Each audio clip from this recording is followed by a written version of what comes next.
Saat mengamen di lampu merah, anak yatim piatu ini bertemu kakaknya yang 10 tahun merantau tanpa pulang. Kini kakaknya menjadi usahawan muda.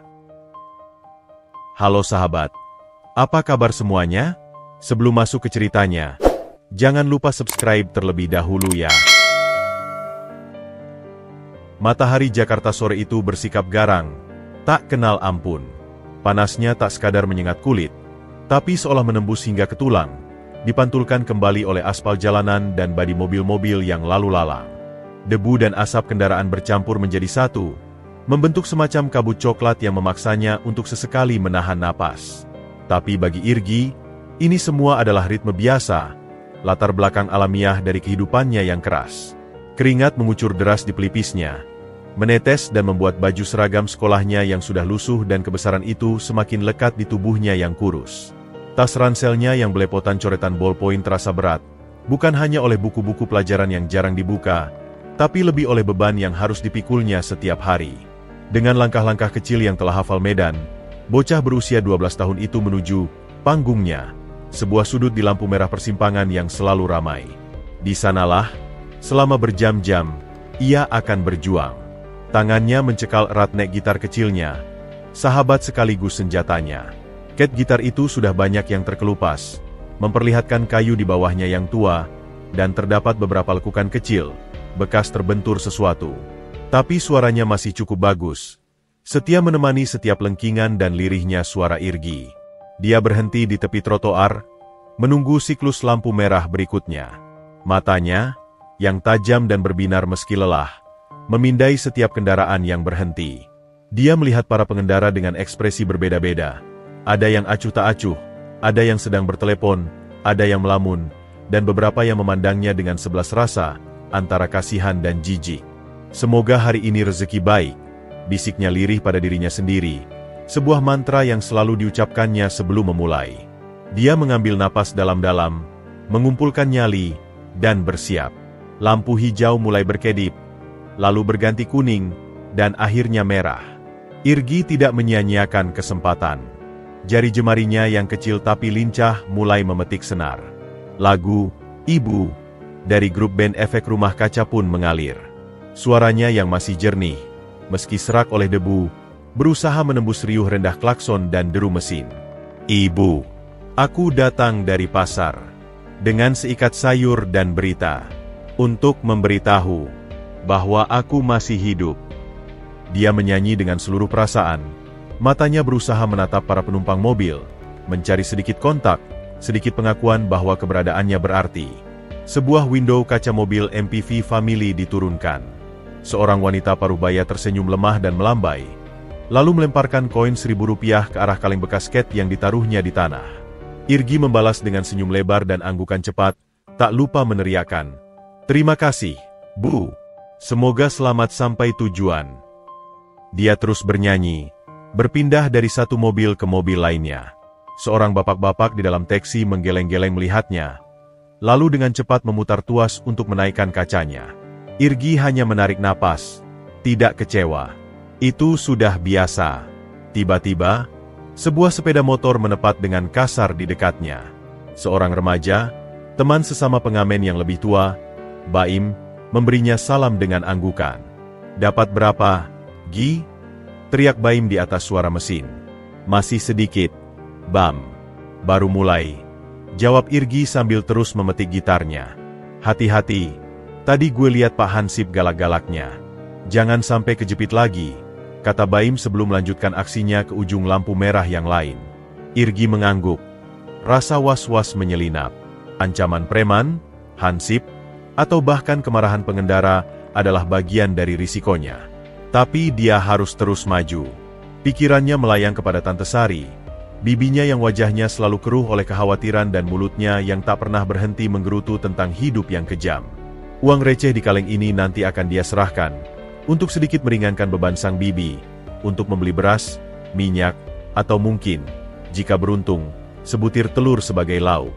Tapi di balik semua itu, ada harapan lain yang lebih dalam, yang tak pernah benar-benar pudar, meski seringkali hampir padam oleh teriknya matahari dan dinginnya pandangan orang. Matanya tak hanya mencari recehan, tapi juga menyisir setiap jendela mobil, memindai setiap wajah, berharap suatu saat, di balik kaca itu, ada sebuah wajah yang sangat ia rindukan. Seorang lelaki yang telah hilang 10 tahun lamanya, membawa serta separuh jiwanya. Kakaknya, Irga. "Kakak, di mana kamu?" bisiknya dalam hati, di sela-sela lirih lagunya. "Aku masih di sini, masih menunggu." Lampu kembali hijau. Irgi berhenti sejenak, mengambil kalengnya dan menghitung recehan yang didapat. Cukup untuk membeli nasi bungkus malam nanti. Dia menghela napas, lalu bersiap untuk siklus lampu merah berikutnya, memastikan gitarnya tetap berbunyi, harapannya tetap menyala, di tengah gemuruh kota yang tak pernah benar-benar peduli. Siklus lampu merah yang kesekian kalinya terasa lebih melelahkan dari biasanya. Kaki Irgi mulai pegal. Tenggorokannya terasa kering dan perih oleh debu serta teriakan nyanyiannya. Recehan di dalam kaleng catnya masih terasa terlalu ringan. Tidak cukup untuk membuat Tante Sari berhenti menggerutu nanti malam. Dia mengusap keringat yang terus mengalir dari pelipisnya dengan lengan baju seragam yang sudah kusam, meninggalkan bekas garam tipis di kulitnya. Suara klakson yang saling bersahutan, deru mesin, dan gemuruh bus kota seolah menyatu menjadi sebuah simfoni kekacauan yang memekakan telinga. Di tengah semua itu, Irgi merasa sangat kecil, seperti sebutir debu yang bisa tersapu angin kapan saja. Lalu, dari balik kepulan asap knalpot dan gelombang panas yang memantul dari aspal, sesuatu yang berbeda menangkap pandangannya. Sebuah mobil hitam yang panjang, rendah, dan sangat mewah meluncur pelan, mendekati barisan terdepan kendaraan yang berhenti. Badinya mengkilap sempurna, seolah tidak tersentuh oleh debu dan polusi Jakarta, memantulkan bayangan langit yang kelabu dan gedung-gedung tinggi di sekitarnya. Kacanya gelap, sangat gelap, membuatnya mustahil untuk melihat siapapun yang ada di dalamnya. Mobil itu seperti makhluk asing yang tersesat ke dalam dunianya yang berdebu dan berisik. Itu adalah jenis mobil yang biasanya hanya ia lihat melintas cepat di jalan tol, bukan berhenti di lampu merahnya. Jantung Irgi berdegup sedikit lebih kencang. Pengalaman mengajarkannya bahwa mobil-mobil seperti ini biasanya diisi oleh orang-orang yang punya uang. Mungkin, hanya mungkin, jika ia beruntung, sang pemilik akan memberinya uang lebih dari sekadar recehan. Mungkin bahkan selembar kertas merah atau biru. Bayangan nasi rames dengan lauk lengkap dan es teh manis segera menghiasi pikirannya. Harapan itu memberinya energi baru. Dia mengatur napas, mengencangkan cengkeramannya pada nek gitar, dan berjalan mendekat. Dia memilih lagu yang menurutnya paling menyentuh hati, lagu yang selalu ia nyanyikan ketika hatinya merasa paling sepi, lagu untuk sebuah nama dari Payung Teduh. Suaranya ia kerahkan, berusaha menembus kaca yang tebal itu. Dan waktu membawaku pergi, menjauh dari hari-hari yang telah kita lalui. Dan kau, tetaplah di sana, menantikan. Dia menyanyi dengan penuh perasaan. Matanya tak lepas dari kaca hitam yang misterius itu. Jari jemarinya menari di senar, menghasilkan melodi yang sendu. Dia memperhatikan setiap gerakan yang mungkin dari dalam mobil. Apakah kaca itu akan turun? Apakah ada tanda-tanda kehidupan di dalamnya? Lalu, hampir membuatnya terkesiap, sebuah keajaiban terjadi. Secara perlahan, hampir tanpa suara, kaca jendela sisi penumpang depan mobil itu mulai turun. Perlahan-lahan, seperti tirai yang dibuka untuk sebuah pertunjukan besar. Pertama-tama, yang terlihat adalah sebuah lengan dengan kemeja putih yang sangat bersih dan rapi, lengkap dengan arloji mewah yang melingkar di pergelangan tangan. Logam pada arloji itu berkilau terkena sinar matahari, menyilaukan matanya sejenak. Kemudian, terpampanglah wajah sang sopir. Seorang pria muda, mungkin masih pertengahan 20-an, dengan potongan rambut rapi dan wajah yang tampan dan berwibawa. Dia terlihat seperti orang penting, orang yang waktunya sangat berharga. Namun, yang membuat Irgi terpana bukanlah kemewahan atau penampilannya. Ada sesuatu di mata pria itu. Saat tatapan mereka bertemu, dunia sekitar Irgi seolah melambat. Suara klakson, deru mesin, teriakan pedagang, semuanya meredam menjadi desis putih. Yang terdengar hanya degup jantungnya sendiri yang keras di telinganya. Pria itu tidak langsung mengacuhkannya atau mencari dompet. Dia justru terpana. Matanya, yang sebelumnya mungkin sedang memikirkan janji bisnis atau meeting penting, sekarang terpaku pada Irgi. Tatapannya bukan tatapan kasihan atau jijik yang biasa ia terima. Itu adalah tatapan yang dalam, penuh dengan keheranan yang mendalam, seolah ia sedang melihat hantu dari masa lalunya. Pandangan pria itu menyapu seluruh tubuh Irgi yang kecil dan lusuh, dari ujung rambutnya yang kusut hingga sepatunya yang sudah compang-camping. Lalu, tatapan itu berhenti. Berhenti pada suatu titik di wajah Irgi. Pada bekas luka kecil, hampir tidak terlihat, yang membelah alis kirinya. Sebuah kenangan yang tersembunyi di balik kulit yang sudah lama sembuh. Wajah pria itu berubah. Ekspresi cool dan berwibawanya pecah. Alisnya berkerut, bibirnya sedikit terbuka. Ada sebuah pengakuan yang dalam, sebuah kilasan ingatan yang begitu kuat, yang terpancar dari balik matanya. Dia tampak seperti seseorang yang baru saja dihantam oleh sebuah realitas yang mustahil. Dan sebelum satu kata pun terucap, sebelum uang berlembar-lembar keluar dari jendela, Irgi merasakan sesuatu yang aneh. Sebuah getaran pengakuan yang sama, sebuah rasa familiar yang menusuk dari dalam hatinya yang paling dalam. Dia membeku, lagunya terhenti di tengah jalan, mulutnya masih terbuka untuk melantunkan lirik berikutnya. Dia hanya bisa menatap lekat-lekat pada wajah pria di balik kemewahan itu, pada bekas luka di alisnya yang seolah menjadi kunci untuk membuka sebuah pintu yang telah lama terkunci. Di tengah bisingnya lampu merah, di antara dua dunia yang sangat berbeda, hanya ada tatapan yang bicara lebih banyak dari ribuan kata. Seketika itu juga, seluruh kebisingan Jakarta lenyap ditelan sebuah keheningan yang menggema di telinga Irgi. Yang tersisa hanyalah desisan napasnya sendiri yang pendek dan tercekat, serta dentuman jantungnya yang berdebar kencang, seolah ingin keluar dari rongga dadanya yang kurus. Dia berdiri membeku, seperti patung yang terpahat di tengah arus lalu lintas yang tak pernah berhenti. Gitar kecilnya tergantung lemas di tangannya. Jari jemarinya yang biasanya lincah kini kaku, masih membentuk kunci terakhir yang tak sempat dibunyikan. Kaleng bekas ket berisi recehan hampir terlepas dari genggamannya yang mendadak lemas. Wajah pria di dalam mobil itu bukan lagi sekadar wajah asing yang kaya dan berwibawa. Setiap detailnya kini terlihat dengan kejelasan yang menyakitkan. Garis rahang yang tegas, hidung yang mancung, dan terutama matanya. Matanya yang berwarna coklat tua, sama persis seperti yang ia ingat, seperti yang ia lihat setiap kali ia memejamkan mata dan berusaha mengingat. Itu adalah mata yang dulu selalu menatapnya dengan penuh kasih dan perlindungan. Mata yang selalu memberinya keberanian saat gelap malam menakutkan. Mata kakaknya, Irgi. Suara itu, dua suku kata itu, diucapkan dengan suara yang dalam, bergetar, penuh dengan rasa kaget yang tak terbendung, seolah tercekat dari kerongkongan yang terlalu lama menyimpan rahasia. Itu bukan lagi suara anak remaja yang ia ingat, tetapi versi yang lebih berat, lebih dalam, lebih dewasa. Namun, di balik kedewasaan dan kepenatannya, nada dasarnya masih sama. Nada yang dulu selalu memanggilnya untuk makan, yang bercerita sebelum tidur, yang menghiburnya saat ia menangis. Getaran itu merambat dari udara langsung ke tulang-tulang Irgi. Lututnya terasa goyah, hampir tidak sanggup menahan tubuhnya. Rasanya seperti seluruh oksigen di Jakarta telah menghilang, membuatnya terengah-engah mencari napas. "Kakak?" Suara Irgi keluar seperti bisikan serak, hampir tidak terdengar, dipenuhi keraguan dan harap yang menggantung seperti pisau di atas tali. "Irga? Kakak, benar itu kamu?" Dia tidak percaya. Ini pasti mimpi. Mimpi indah yang terlalu sering ia alami, hanya untuk terbangun di kasur yang keras dengan perut yang keroncongan.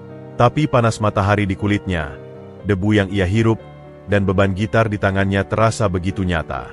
Tanpa berkata-kata lagi, tanpa peduli pada klakson mobil di belakangnya yang mulai membunyikan protes, tanpa peduli pada setelan jasnya yang mahal dan mungkin akan kusut, pria itu, Irga, membuka pintu mobil dan melompat keluar. Gerakannya cepat, penuh dengan intensitas yang mendesak. Kacamatanya yang stylish sedikit melorot di hidungnya. Dia tidak berjalan, tetapi hampir berlari beberapa langkah pendek menuju Irgi. Dan kemudian, dunia Irgi benar-benar berhenti. Irga merengkuhnya. Bukan pelukan biasa. Ini adalah pelukan yang begitu erat, begitu kuat, begitu penuh dengan rasa rindu yang terpendam selama 10 tahun panjang. Lengan Irga yang kekar melingkari tubuh kecil dan kurus Irgi, menempelkannya erat-erat ke dadanya yang berbalut kemeja putih halus. Irgi bisa mencium aroma wangi sabun yang mahal dan kain yang bersih. Aroma yang asing tapi sekaligus menghibur. "Irgi, adikku, maafkan kakak. Maafkan kakak." Suara Irga pecah di bahu Irgi yang kecil. Getaran dari dadanya dan suara tangisnya yang terisak-isak membuat seluruh tubuh Irgi gemetar. Irgi bisa merasakan kehangatan air mata Irga yang menetes ke lehernya, membasahi seragamnya yang lusuh. "Kakak pulang, Nak. Kakak pulang. Sudah, tidak usah menangis. Kakak di sini sekarang." Kata-kata itu diucapkan di antara isak tangis yang dalam, seperti memecahkan bendungan di dalam diri Irgi. Rasa kaku dan takutnya lenyap, digantikan oleh gelombang emosi yang begitu dahsyat sehingga ia tidak bisa lagi menahannya. Tangisnya yang selama ini ia pendam, air mata karena dihina, karena lapar, karena kesepian, karena rindu, semuanya keluar tanpa bisa dibendung. Dia menjatuhkan gitar dan kalengnya, dan kedua tangannya yang kecil meraih erat-erat punggung Irga, mencengkeram kain kemeja yang halus itu seolah takut ini semua akan hilang jika ia melepaskannya. Kakak Irga, kenapa lama sekali? Kenapa baru pulang sekarang? Aku tunggu terus, setiap hari." Ratap Irgi, suaranya tertahan oleh isakannya. Wajahnya terkubur di dada Irga. "Maaf. Kakak minta maaf, Gi. Kakak salah. Kakak salah besar. Kakak seharusnya tidak meninggalkanmu selama ini. Tidak sepantasnya." Irga membelai kepala Irgi yang kusut dengan tangan yang gemetar. Suaranya bergetar penuh penyesalan yang dalam. "Kakak janji, tidak akan pergi lagi. Tidak akan pernah lagi." Mereka berdiri seperti itu di pinggir jalan. Dua saudara yang telah terpisah oleh waktu dan kesulitan hidup, kini bersatu kembali dalam pelukan yang tak terpisahkan. Dunia sekitar seolah tidak ada artinya. Klakson mobil, tatapan orang-orang yang penasaran, bahkan seorang polisi lalu lintas yang mendekat dengan wajah heran, tidak ada yang bisa memisahkan mereka saat ini.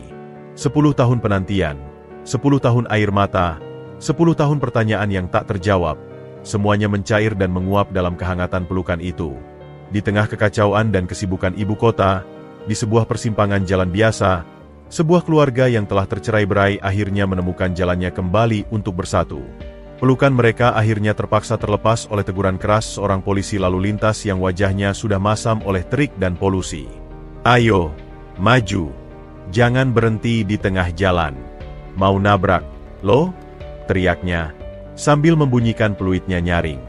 Irga, dengan wajah masih basah oleh air mata, segera bereaksi. Dengan satu lengan masih melindungi pundak Irgi yang kecil, dia membimbing adiknya masuk ke dalam mobil mewah itu. Irgi nyaris terhuyung. Kakinya masih terasa lemas dan kepalanya pening oleh gelombang emosi yang baru saja melandanya.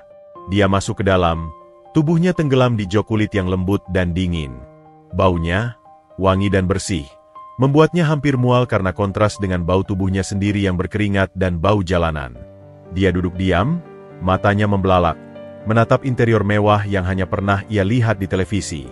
Layar sentuh, AC yang sejuk, segala sesuatu terasa asing dan menakutkan. Irga dengan cepat menyetir mobilnya ke pinggir jalan, mencari tempat yang aman untuk berhenti. Dia mematikan mesin, dan untuk sesaat, keheningan yang pekat menyelimuti kabin. Hanya terdengar suara Irgi yang masih terisak-isak kecil. "Irgi," kata Irga, suaranya lembut namun masih bergetar. Dia memandang adiknya, matanya penuh dengan rasa sakit dan cinta yang campur aduk. Kamu tinggal di mana?" "Masih dengan Tante Sari." Irgi hanya bisa mengangguk, tidak percaya bahwa ini benar-benar terjadi. Dia menyebutkan alamatnya, suaranya serak. Alamat yang sama, di gang sempit yang sama, yang ditinggalkan Irga 10 tahun lalu. Perjalanan ke rumah itu terasa seperti mimpi sekaligus mimpi buruk. Irgi duduk diam, menatap luar jendela. Pemukiman kumuh, sampah yang berserakan, anak-anak yang berlarian tanpa alas kaki, semua pemandangan yang akrab baginya, kini terasa berbeda dilihat dari balik kaca mobil yang mahal dan bersih. Dia merasa seperti seorang pengunjung dari dunia lain. Irga juga diam, sesekali melirik adiknya, wajahnya diliputi oleh bayangan rasa bersalah yang dalam. Mobil akhirnya berhenti di mulut gang yang terlalu sempit untuk dimasuki. Saat mereka keluar dari mobil, beberapa tetangga berhenti melakukan aktivitas mereka dan menatap dengan mata penuh keheranan dan kecurigaan. Seorang pria muda tampan dengan mobil mewah dan seorang anak laki-laki lusuh yang mereka kenal. Itu adalah pemandangan yang tidak biasa. Dengan langkah berat, Irgi memimpin jalan. Dia berjalan di depan, sementara Irga mengikutinya dari belakang, membawa serta gitar dan kaleng receh milik Irgi. Bau got yang menyengat dan sampah yang menumpuk memenuhi udara. Irga tidak mengatakan apa-apa, tetapi raut wajahnya yang sedikit pucat menunjukkan betapa ia terkejut dengan kondisi tempat tinggal adiknya. Mereka sampai di depan sebuah rumah petakan kecil yang catnya sudah mengelupas dan kayunya keropos. Pagar kayunya reot. Irgi mengambil napas dalam-dalam sebelum mendorong pintu yang tidak terkunci. "Tante? Tante Sari, aku pulang," panggil Irgi. Suaranya kecil. Tante Sari muncul dari balik tirai plastik yang menjadi pemisah ruangan. Wanita parubaya itu terlihat lebih tua dari usianya, dengan wajah yang keriput oleh beban hidup dan rambut yang sudah banyak beruban. Dia mengenakan daster lusuh dan sandal jepit. Matanya yang lelah awalnya hanya melihat Irgi, lalu beralih ke pria tinggi yang berdiri di belakangnya. Ekspresi kebiasaan dan kesal di wajahnya perlahan-lahan berubah menjadi keheranan, lalu ke ketidakpercayaan, dan akhirnya mengkristal menjadi sebuah kemarahan yang dingin dan pahit. Dia siapa? Irgi?" tanya Tante Sari, suaranya mendesis, tangannya yang keriput mengepal di pinggang. Irgi membuka mulut untuk menjawab, tetapi Irga mendahuluinya. Dia melangkah maju, meletakkan barang-barang Irgi, dan menunduk sedikit, menunjukkan rasa hormat. "Tante, ini saya, Irga," katanya, suaranya rendah namun jelas. Nama itu seolah menggantung di udara yang pengap selama beberapa detik. Tante Sari terdiam, matanya membelalak, memindai setiap inci wajah pria di depannya. Lalu, wajahnya memerah, dan semua emosi yang terpendam selama 10 tahun meledak. "Irga? Irga?" teriaknya, suaranya meninggi, penuh dengan kepahitan yang mendidih. "Kamu berani pulang? Setelah 10 tahun, kamu pikir ini rumah penginapan?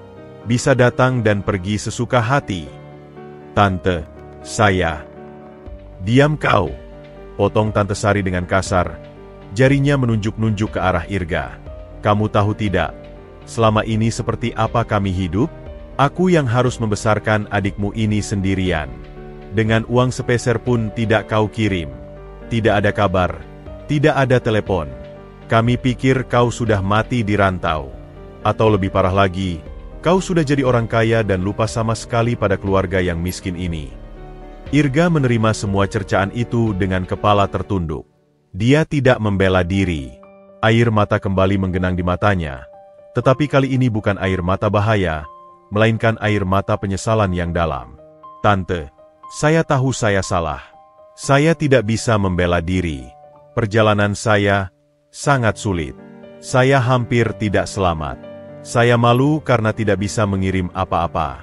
Saya ingin pulang hanya jika sudah bisa membawa sesuatu," jawab Irga, suaranya bergetar. "Malu? Kau bilang malu?" Tante Sari tertawa getir, tapi matanya berkaca-kaca. "Kau tahu apa itu malu? Malu itu adalah melihat keponakanmu sendiri harus mengamen di jalanan setiap hari hanya untuk bisa makan. Malu itu adalah harus meminjam beras ke tetangga karena tidak ada uang. Malu itu adalah mendengar anak ini menangis setiap malam karena merindukan kakaknya yang tak tahu balas budi." Setiap kata seperti cambukan bagi Irga. Dia mengangguk, menelan ludah pahit. Irgi, yang berdiri di samping, hanya bisa menunduk. Perasaannya campur aduk antara malu, sedih, dan ingin membela kakaknya. "Tante, tolong. Kak Irga sudah pulang sekarang," kata Irgi lirih. Suaranya gemetar. Tante Sari memandang Irgi, lalu kembali ke Irga. Kemarahannya perlahan mereda, digantikan oleh kelelahan yang sangat mendalam. "Lalu, untuk apa kau pulang sekarang? Sekarang setelah kami sudah hampir tenggelam?" tanyanya. Suaranya sudah lebih datar, namun masih penuh dengan kepahitan. Irga mengambil dompetnya dari saku belakang celananya. Dia tidak mengeluarkan selembar atau 2 lembar uang. Dia mengeluarkan setumpuk uang kertas yang masih baru dan menjulurkannya kepada Tante Sari. "Ini, Tante, untuk selama ini. Untuk semua yang telah Tante lakukan untuk Irgi. Ini baru sebagian. Saya tidak akan pernah bisa membayar semua yang Tante telah korbankan. Tapi izinkan saya mencoba. Izinkan saya menebus kesalahan saya. ucap Irga dengan suara rendah dan tulus. Tante Sari terpana melihat setumpuk uang yang dihadapkan padanya. Matanya membelalak, tangannya yang keriput bergetar. Dia melihat uang itu, lalu melihat wajah Irga yang penuh penyesalan, lalu melihat Irgi yang kurus dan lusuh. Air mata akhirnya menetes juga dari matanya, air mata yang telah disimpan selama bertahun-tahun. Dia mengambil uang itu dengan tangan gemetar, tidak mampu berkata-kata. Ledakan kemarahan tadi seolah menguap, digantikan oleh sebuah kelegaan yang terasa pahit. Rumah tua yang pengap itu akhirnya diselimuti oleh keheningan yang berat, hanya diselingi oleh isak tangis yang perlahan mereda. Duri-duri kemarahan dan kekecewaan mulai layu, menyisakan sebuah kebenaran yang pahit. Sebuah keluarga yang telah terluka, tetapi mungkin, hanya mungkin, mulai bisa disembuhkan. Mobil mewah itu perlahan meninggalkan gang sempit dan suasana pengap yang penuh dengan sejarah pahit.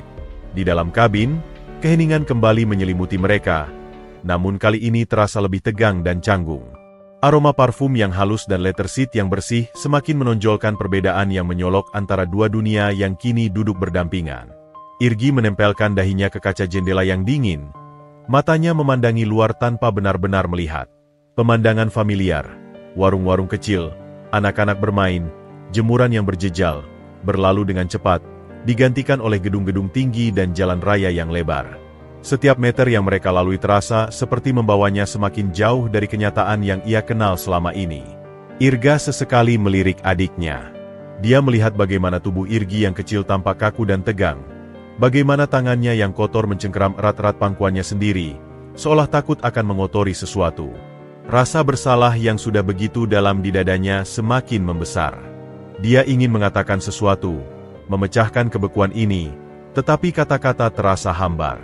Apa yang bisa ia katakan untuk mengisi celah 10 tahun? Bagaimana ia bisa menjelaskan kemewahan ini sementara adiknya hidup dalam kekurangan? Apa kamu lapar, Gi? Tanya Irga akhirnya, memecahkan kesunyian. Suaranya terdengar keras di dalam keheningan mobil yang hanya diselingi deru mesin yang halus. Irgi mengangguk pelan, tidak berani menatap kakaknya. Iya, Kak. Ada yang kamu ingin makan? Ayam? Bakso? Pizza? Tawar Irga, berusaha keras untuk terdengar normal, seperti seorang kakak yang menanyai adiknya tentang hal sepele. Irgi hanya menggeleng, matanya masih tertuju keluar. Apa aja, Kak? Boleh.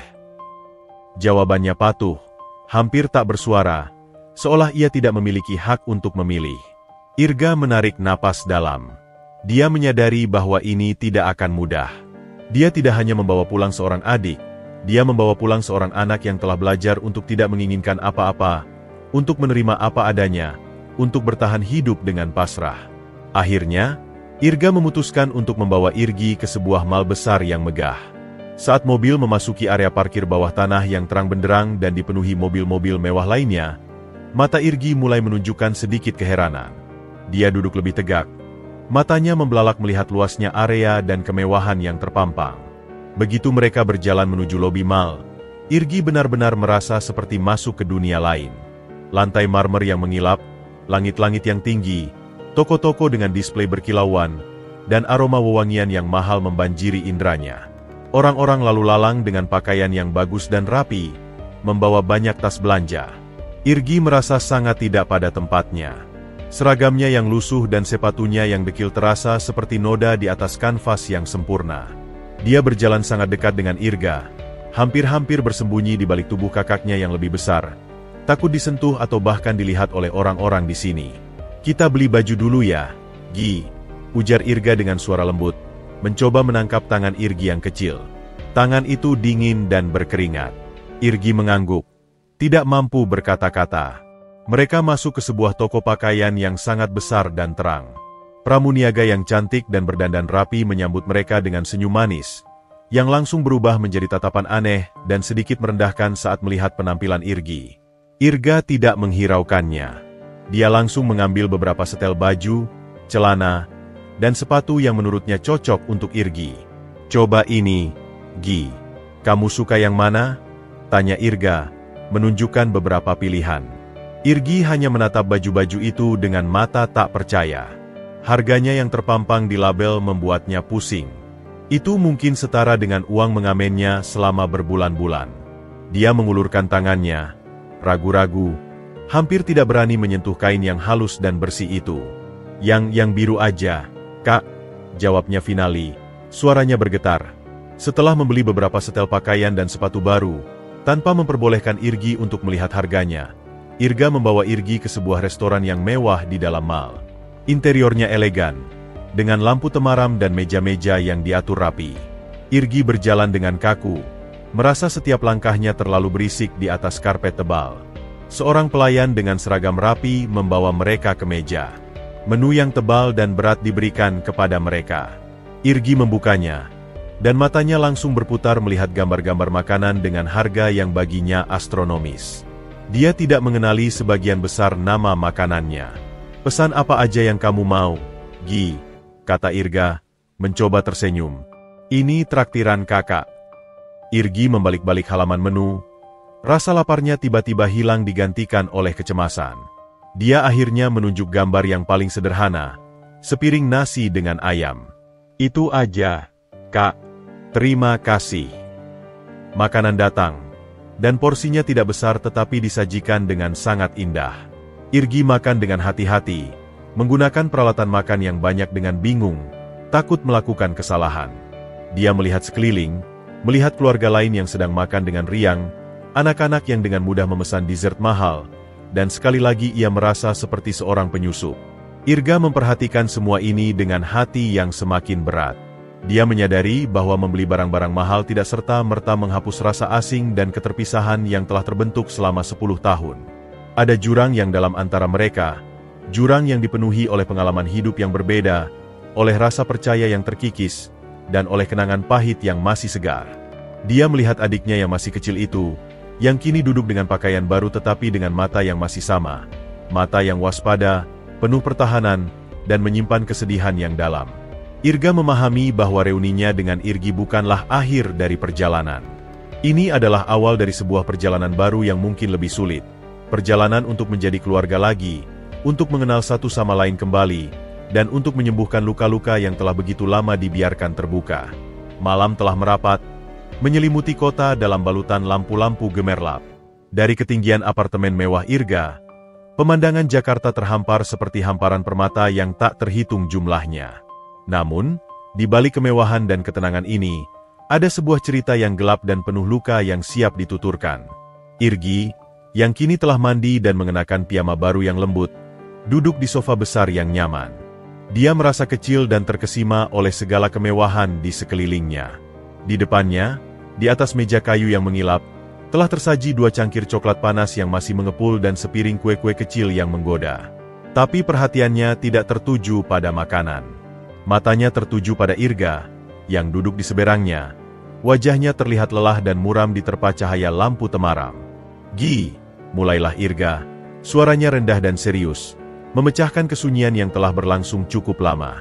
Kakak mau cerita. Cerita tentang 10 tahun yang hilang itu. Kenapa kakak tidak pulang? Kenapa tidak ada kabar?"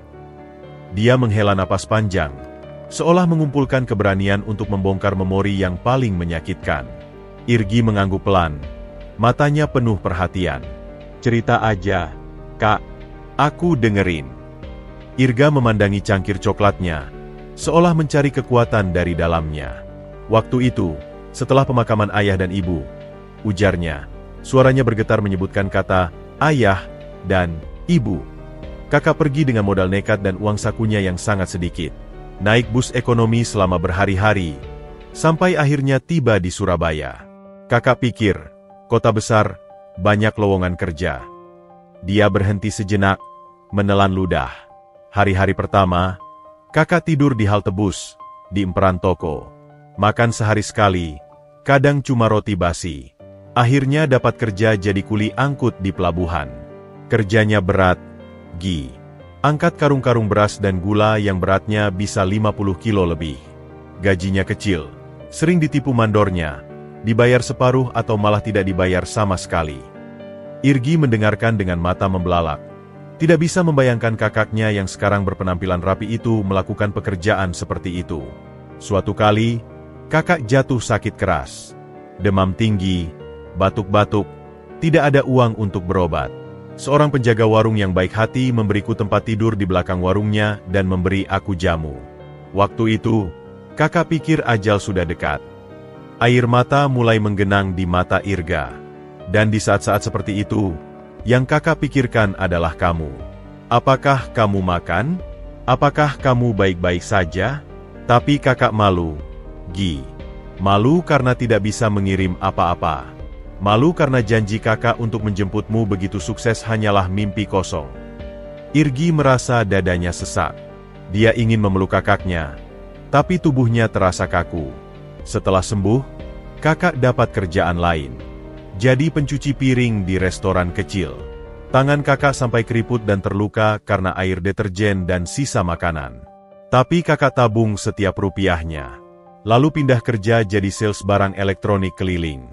Jalan kaki dari kampung ke kampung, ditolak terus, diusir bahkan seperti anjing. Irga mengangkat wajahnya, matanya berkaca-kaca. Pernah sekali, kakak ditipu habis-habisan sama orang yang mengaku bisa kasih kerjaan di Jakarta. Semua tabungan kakak habis. Waktu itu, kakak hampir putus asa, ingin pulang. Tapi mau pulang dengan apa? Dengan kegagalan? Dengan tangan hampa? Kakak tidak kuat menanggung malu itu.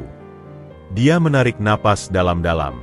Titik baliknya adalah ketika kakak ketemu seorang bapak tua, seorang pensiunan dosen. Beliau melihat kakak lagi kelaparan di sebuah warung makan dan mentraktir kakak. Diajaknya kakak ke rumahnya, diberi nasihat, diajari banyak hal. Dialah yang memperkenalkan kakak pada dunia teknologi, programming. Dialah yang percaya sama kakak, yang kasih modal kecil-kecilan untuk mulai usaha. Kakak kerja keras, Gi. Belajar coding sampai pagi, sambil tetap kerja serabutan. Bangun startup pertama, gagal. Startup kedua, hampir gagal lagi. Tapi kakak tidak menyerah. Akhirnya, satu aplikasi buatan kakak dilirik sama investor. Dari situ, perlahan-lahan, usaha kakak berkembang. Irga memandang langsung ke mata Irgi sekarang. Matanya penuh penyesalan. Tapi di tengah semua kesibukan itu, di tengah tekanan untuk bertahan dan membuktikan diri, kakak terjebak. Terjebak dalam rasa malu yang lama dan kesibukan yang tak ada habisnya. Setiap kali mau telepon atau pulang, selalu ada alasan. Belum cukup sukses, masih banyak hutang, proyek lagi padat. Dan tanpa terasa, 10 tahun berlalu. Kakak salah, Gi. Salah besar. Tidak ada alasan yang cukup untuk meninggalkanmu selama itu. Tidak ada kesuksesan yang lebih penting daripada keluarga. Kakak minta maaf. Maafkan kakak. Suara Irga pecah, dan kali ini, dia tidak bisa menahan tangisnya. Irgi, yang selama ini dia membeku, akhirnya bangkit dari tempat duduknya. Dia berjalan pelan mendekati kakaknya, dan kemudian memeluknya erat-erat. "Gak apa-apa, Kak," bisik Irgi. Suaranya juga terisak. "Yang penting kakak pulang sekarang. Aku ngerti." Dan dalam pelukan itu, meski belum sepenuhnya memahami semua kesulitan yang diceritakan, Irgi merasakan beban 10 tahun perlahan mulai terangkat, digantikan oleh sebuah harapan baru untuk masa depan yang lebih baik. Keesokan harinya, setelah sarapan pagi yang terdiri atas makanan-makanan mewah yang masih asing bagi lidah Irgi, Irga mengajaknya untuk mengunjungi kantornya. "Ayo, Gi. Kakak mau perkenalkan kamu ke tempat kakak kerja," ujar Irga dengan semangat, berharap bisa menunjukkan sisi lain dari kehidupannya yang sekarang pada adiknya. Perjalanan ke kantor Irga kembali dilakukan dalam kemewahan mobil yang senyap. Irgi, yang masih terbungkus dalam pakaian barunya yang masih terasa asing di kulitnya, duduk dengan patuh, matanya menatap keluar jendela. Jakarta yang ia lihat dari balik kaca mobil ini terasa seperti kota yang berbeda sama sekali dari Jakarta yang ia kenali sebagai pengamen. Mobil akhirnya memasuki sebuah kawasan bisnis yang modern, dengan gedung-gedung pencakar langit yang menjulang tinggi dan dipenuhi oleh orang-orang berjas yang berjalan cepat dengan wajah wawat serius. Mereka masuk ke dalam basement parkir sebuah gedung yang sangat tinggi dan megah. Parkirannya saja terasa seperti sebuah labirin yang dipenuhi oleh mobil-mobil mewah lainnya. Begitu keluar dari mobil, udara dingin dari AC sentral langsung menyergap mereka. Lobi gedung itu sangat luas dan mewah, dengan lantai marmer yang berkilauan, patung-patung modern, dan langit-langit yang sangat tinggi. Seorang satpam yang berdiri gagah di dekat pintu putar menyapa Irga dengan hormat. "Selamat pagi, Pak Irga." Irga membalas sapaan itu dengan anggukan singkat, sambil tangannya yang besar dan hangat menggandeng erat tangan kecil Irgi yang dingin dan berkeringat. Irgi merasa sangat kecil dan tidak berarti di tengah kemewahan dan kesibukan ini. Setiap langkahnya di atas lantai yang mengilap terasa seperti sebuah pelanggaran. Mereka naik lift kaca yang sangat cepat, membuat telinga Irgi berdengung. Irga menekan tombol lantai tertinggi. Saat pintu lift terbuka, sebuah pemandangan yang sama sekali tidak terbayangkan oleh Irgi menyambut mereka. Sebuah ruangan terbuka yang sangat luas, dengan langit-langit tinggi dan dinding-dinding kaca yang memamerkan pemandangan kota Jakarta yang spektakuler.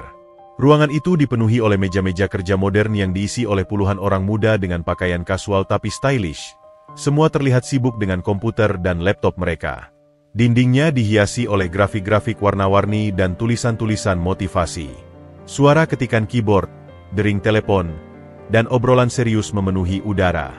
Bau kopi mahal tercium di mana-mana. "Selamat pagi, Pak Irga." Sapa beberapa orang secara hampir bersamaan saat mereka melintas. Irga membalas dengan senyum dan anggukan, terus berjalan menuju sebuah ruangan kantor kaca di ujung ruangan besar itu. Di depan pintu kantornya, terpampang tulisan sederhana, "Irga Wicaksono, CEO, Founder." Sebelum mereka masuk, seorang pria muda dengan kemeja biru tua yang sangat rapi, celana chino, dan sepatu loafers mengkilap mendekat dengan langkah percaya diri. Wajahnya tampan, dengan senyum yang sempurna namun terasa sedikit tidak sampai ke matanya yang berwarna coklat muda dan tajam. "Irga, ada meeting dengan investor Singapura dalam 30 menit. Sudah siap?" ujar pria itu dengan suara yang ramah namun penuh dengan urgensi. Matanya kemudian beralih ke Irgi yang berdiri membeku di belakang Irga, dan senyumnya sedikit melebar. Namun ada sesuatu dalam pandangannya yang berubah. Sebuah kilasan penilaian yang cepat dan dingin. "Oh, dan ini?" tanyanya, dengan nada yang dibuat-buat agar terdengar ramah. Irga meletakkan tangan di pundak Irgi. "Andre, ini adikku, Irgi. Irgi, ini Andre, partner bisnis kakak." Andre mengulurkan tangannya. "Halo, Irgi. Selamat datang." Ucapannya sopan, tapi jabat tangannya cepat dan tidak hangat. Matanya menyapu tubuh Irgi dari atas ke bawah, dan Irgi bisa merasakan sebuah penilaian diam-diam. Sebuah pandangan yang memandang rendah seragam barunya yang masih kaku, sepatu barunya yang masih mengkilap tapi terlihat murah, dan ekspresinya yang takut-takut dan kampungan. "Halo, Pak," balas Irgi. Suaranya hampir tidak terdengar, matanya menunduk. "Adikmu ternyata sudah besar ya, Irga. Tidak pernah kau ceritakan," kata Andre, kembali memandang Irga. Dan sekarang nada bicaranya berubah, menjadi lebih bisnis. "Ngomong-ngomong, soal proposal untuk merger itu, kita perlu bicara serius. Angkanya masih terlalu riskan menurut saya. Kita perlu reconsider beberapa hal, terutama di bagian equity split. Jangan sampai kita dapat bagian yang kurang menguntungkan." Irga menghela napas, wajahnya sedikit berkerut. "Kita bicara nanti, Andre. Setelah meeting dengan Singapura." Tentu, Andre mengangguk. Senyumnya masih terpampang. Matanya sekali lagi melirik ke Irgi, dan kali ini, Irgi bisa melihatnya dengan jelas. Sebuah pandangan yang penuh dengan rasa tidak suka dan sedikit ejekan, seolah Irgi adalah sebuah gangguan yang tidak penting. "Senang bertemu denganmu, Irgi. Selamat menikmati waktu di sini." Lalu, dengan anggukan singkat pada Irga, Andre berbalik dan berjalan pergi dengan langkahnya yang percaya diri. Irga membawa Irgi masuk ke dalam kantornya yang luas dan mewah. Tapi bagi Irgi, semua kemewahan ini tiba-tiba terasa menusuk. Kata-kata Andre dan terutama pandangan matanya masih terngiang-ngiang di kepalanya. Equity split? Riskan? Reconsider? Ia tidak paham istilah-istilah itu, tetapi ia paham nada bicaranya. Nada yang penuh dengan perhitungan, ambisi, dan sesuatu yang tidak jujur. Dia melihat kakaknya yang sekarang duduk di belakang meja kerjanya yang besar. Wajahnya sudah diliputi oleh kekhawatiran dan konsentrasi penuh pada layar komputernya. Dia tiba-tiba menyadari bahwa dunia kakaknya bukan hanya tentang kesuksesan dan kemewahan. Itu juga adalah dunia yang penuh dengan tekanan, pertarungan, dan orang-orang seperti Andre yang matanya tajam dan penuh perhitungan. Dia duduk di sebuah sofa kulit yang lembut di sudut ruangan, merasa semakin kecil dan tersesat. Kakaknya yang ia kagumi, yang ia rindukan, ternyata juga memiliki kehidupan yang sangat rumit yang tidak ia pahami. Dan untuk pertama kalinya sejak pertemuan mereka di lampu merah, sebuah rasa cemas yang samar mulai menyelinap ke dalam hatinya. Hari Senin pagi terasa berbeda bagi Irgi. Biasanya, ia bangun dengan perasaan berat, mengumpulkan semangat untuk hari yang akan dihabiskannya mengamen setelah sekolah. Namun pagi ini, ia dibangunkan oleh aroma sarapan yang lezat dari dapur apartemen Irga. Setelah mandi dengan air hangat, sebuah kemewahan yang masih asing baginya, ia mengenakan seragam sekolah barunya. Kainnya masih kaku, berbau anyir, dan jahitannya terasa sempurna. Sepatu barunya mengkilap, tanpa satu noda pun. Ia memandangi bayangannya di cermin besar kamar mandi. Ia terlihat seperti siswa sekolah pada umumnya, mungkin bahkan lebih rapi dari beberapa temannya. Tapi di balik penampilan baru itu, matanya masih menyimpan bayang-bayang yang sama, bayang-bayang anak jalanan yang waspada dan lelah. Irga sendiri yang mengantarnya ke sekolah dengan mobil mewahnya. Saat mobil berhenti di gerbang sekolah negeri yang sederhana di tengah pemukiman padat, semua mata seolah tertuju pada mereka. Murid-murid yang sedang berbaris, orang tua yang mengantar, bahkan penjaga sekolah, semua membeku sejenak, menyaksikan pemandangan yang tidak biasa.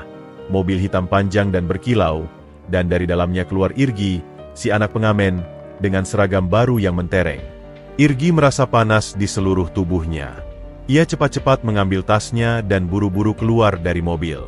"Terima kasih, Kak," bisiknya cepat sebelum membanting pintu dan bergegas menyelusup ke antara kerumunan, berharap tidak ada yang terlalu memperhatikannya. Tapi itu mustahil. Sepanjang hari, ia menjadi pusat perhatian. Bisik-bisik mengikuti kemanapun ia pergi. "Lihat, itu Irgi," katanya kemarin dijemput mobil mewah. Seragamnya baru, sepatunya juga. Dia dikira siapa? Anak orang kaya baru. Jangan-jangan itu mobil sewaan, biar bisa pamer. Beberapa teman sekelasnya mendekati dengan penasaran. Gi, beneran lu sekarang tinggal sama kakak lu yang jadi orang kaya?" tanya salah seorang, matanya berbinar penuh ingin tahu. Irgi hanya mengangguk, malu dan tidak nyaman. "Iya." "Wah, berarti lu sekolahan doang dong sekarang? Gak usah ngamen lagi? Enak banget dong," sambung yang lain. Tapi tidak semua reaksi positif. Di sudut lapangan, ia melihat Gani, anak pemilik warung yang sering ia tolong mengangkat barang atau menjaga warung saat ibu Gani sedang tidak ada.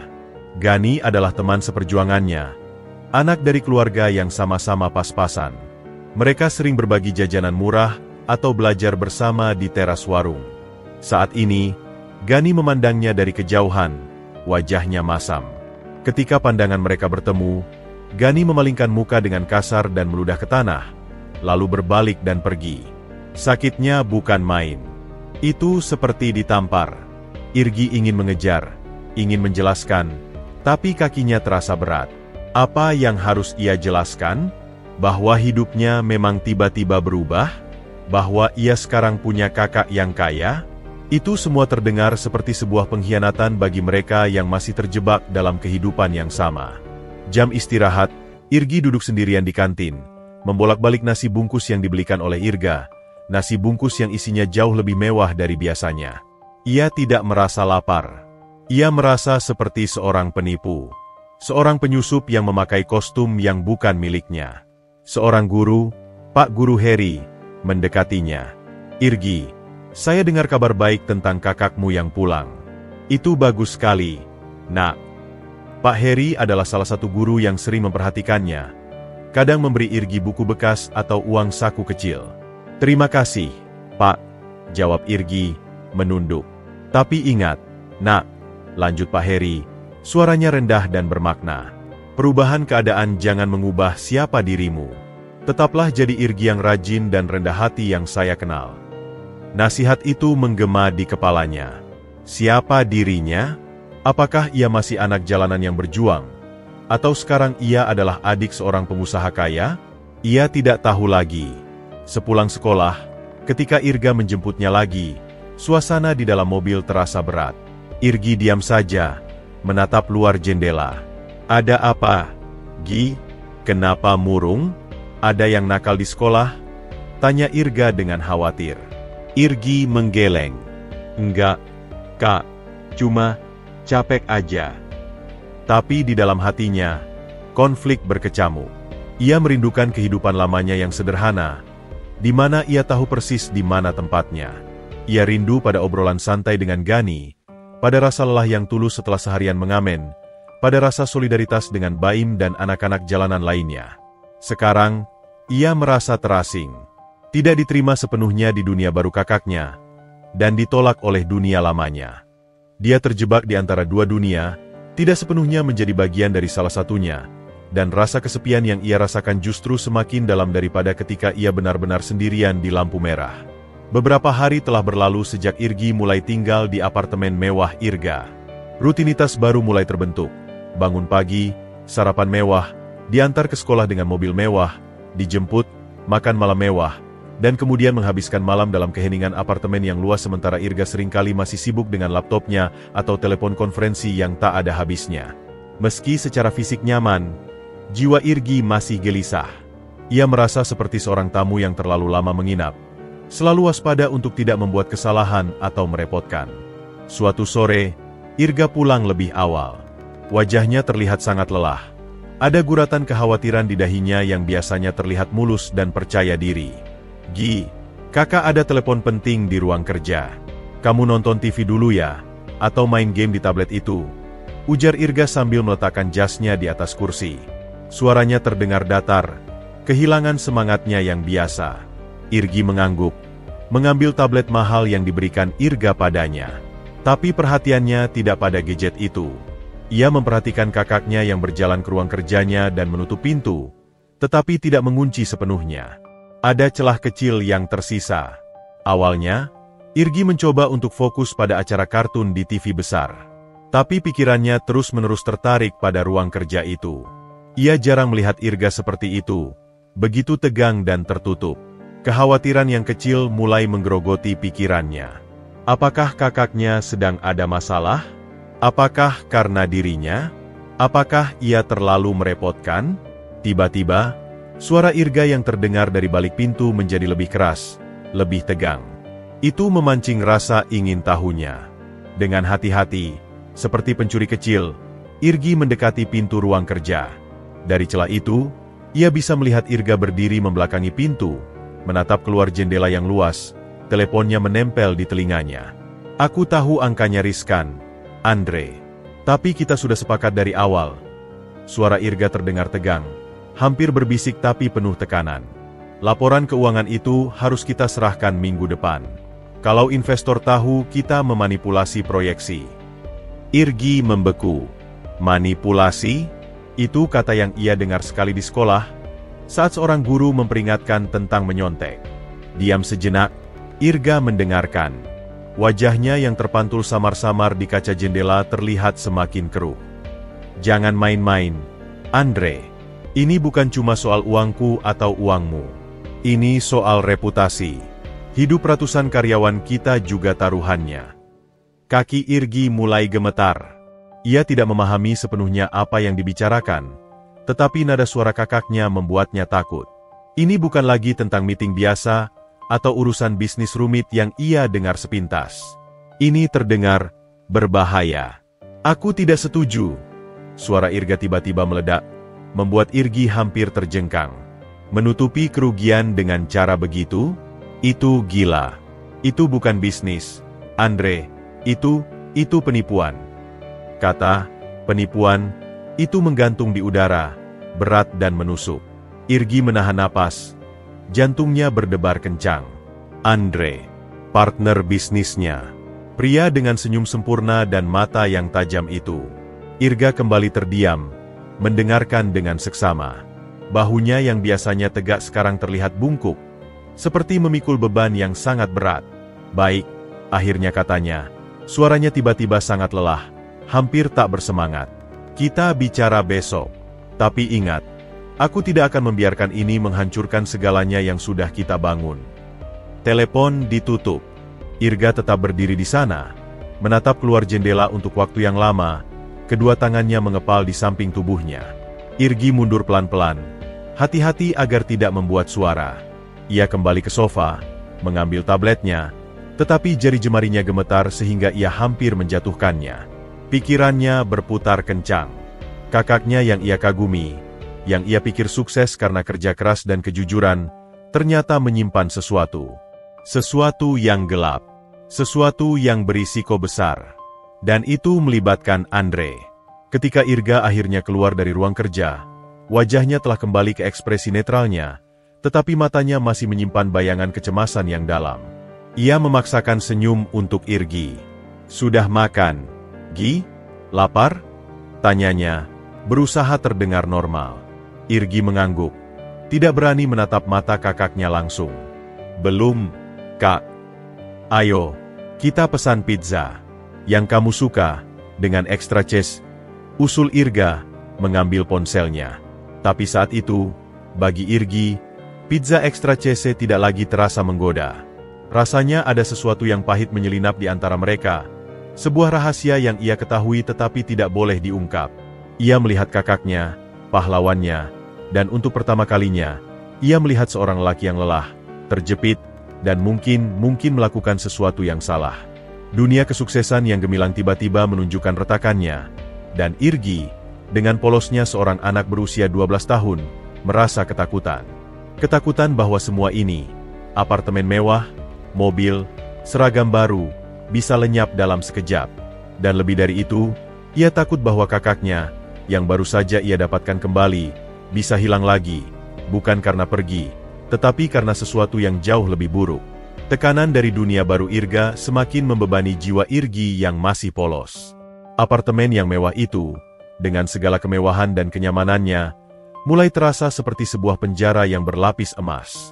Dinding-dindingnya yang kokoh seolah menyempit. Langit-langitnya yang tinggi terasa menindas.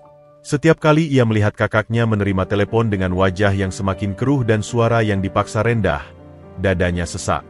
Kata-kata, manipulasi, risiko besar, dan penipuan terus bergema di kepalanya, menciptakan sebuah ketakutan yang samar namun menggerogoti. Puncaknya adalah ketika ia tanpa sengaja mendengar Irga berdebat panas dengan Andre melalui telepon. Suara mereka yang teredam namun penuh amarah menembus pintu kayu yang tebal. "Aku tidak akan melakukan itu, Andre. Itu gila," teriak Irga, diikuti oleh umpatan yang membuat telinga Irgi panas.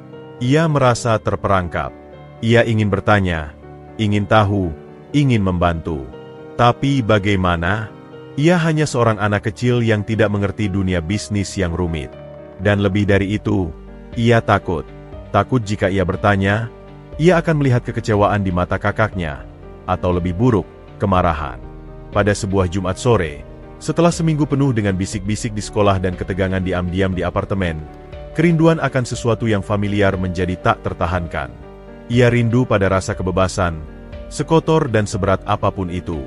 Ia rindu pada kesederhanaan hidupnya yang dulu, di mana musuh terbesarnya adalah preman jalanan atau polisi yang galak, bukan kata-kata rumit dan tatapan sinis.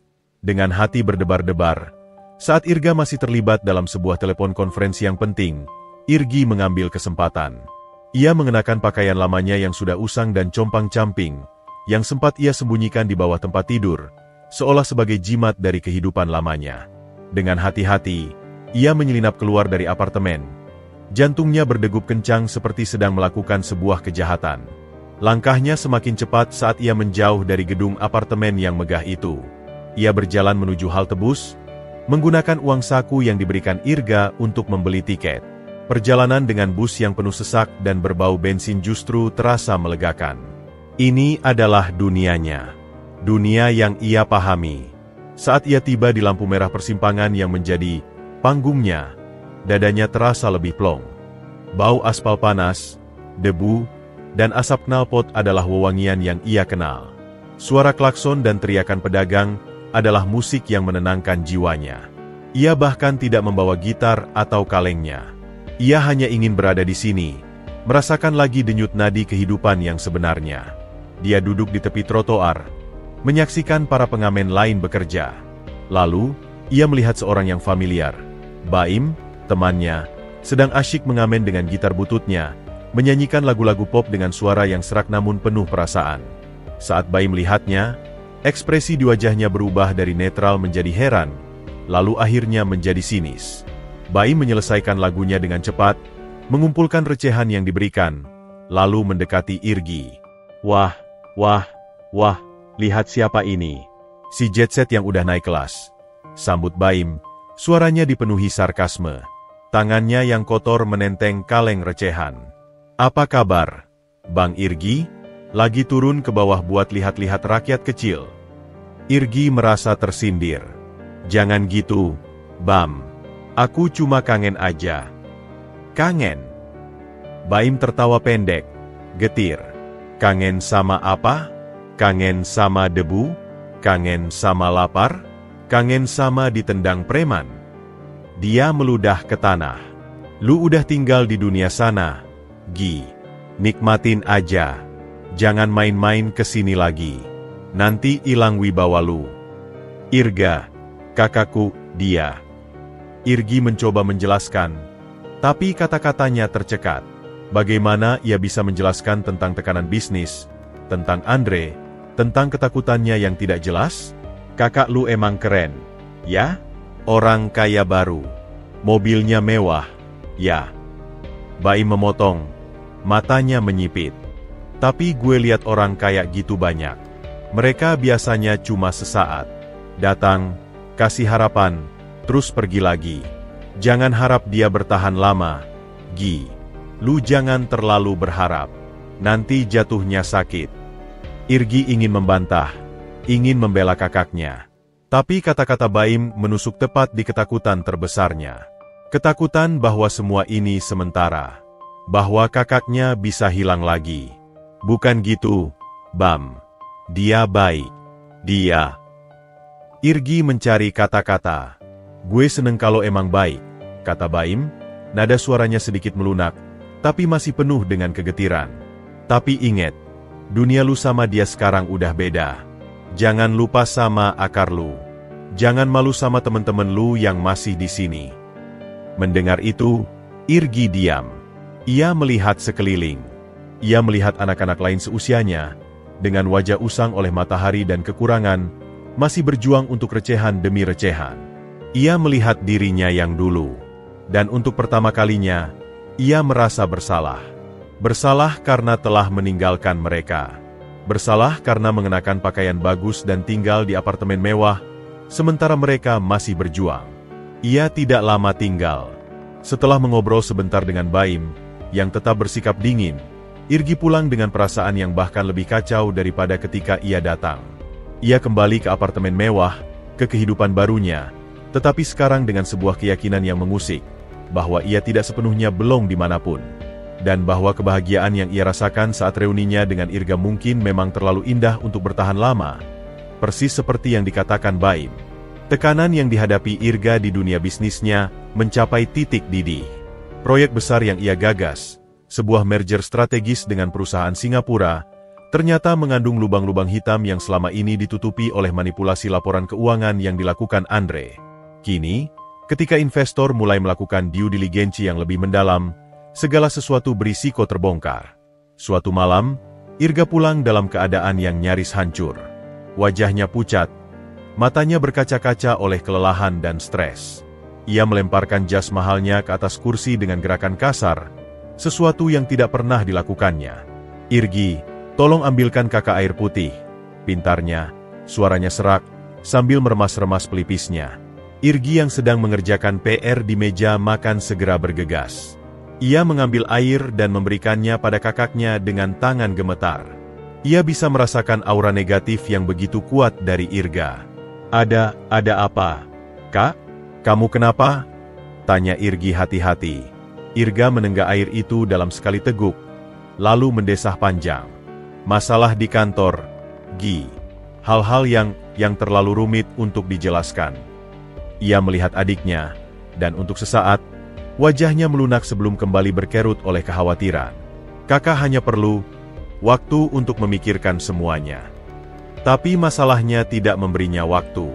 Keesokan harinya, Andre datang ke apartemen tanpa diundang.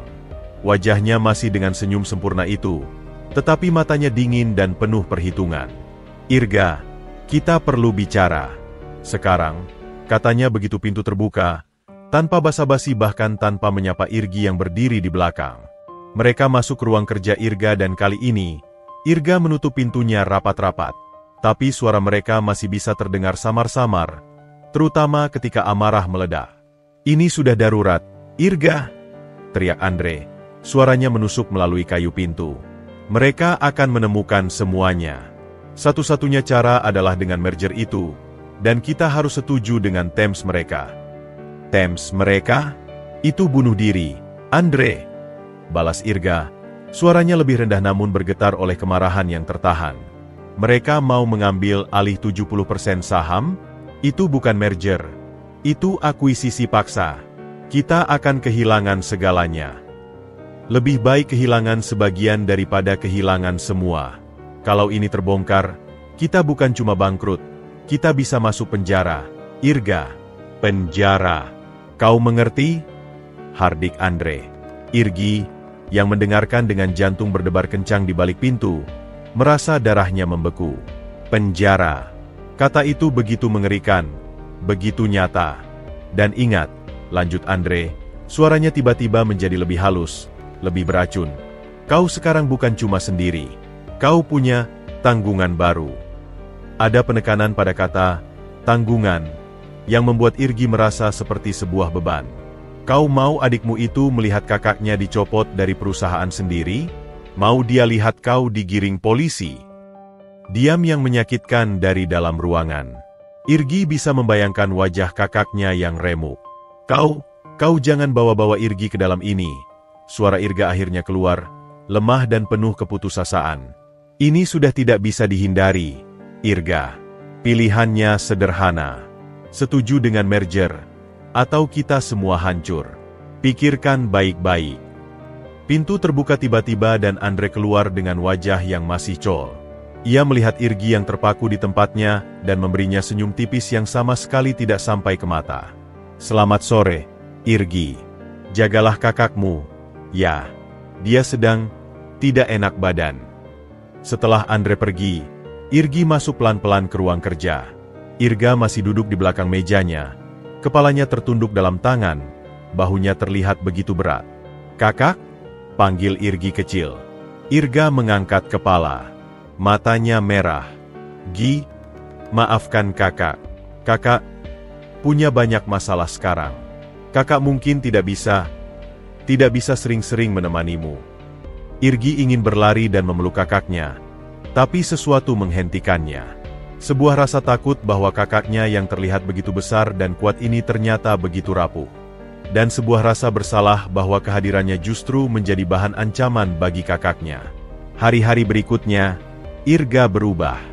Dia menjadi mudah marah, sering melamun, dan terlihat selalu tegang. Suatu sore, tanpa sengaja, Irgi menumpahkan susu di atas karpet Persia yang mahal. Itu adalah sebuah kecelakaan kecil. Tapi Irga meledak. "Dasar ceroboh. Tidak bisakah kamu lebih hati-hati?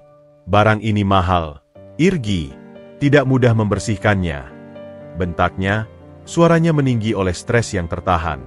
Irgi terkejut. Matanya langsung berkaca-kaca. Irga langsung menyesal.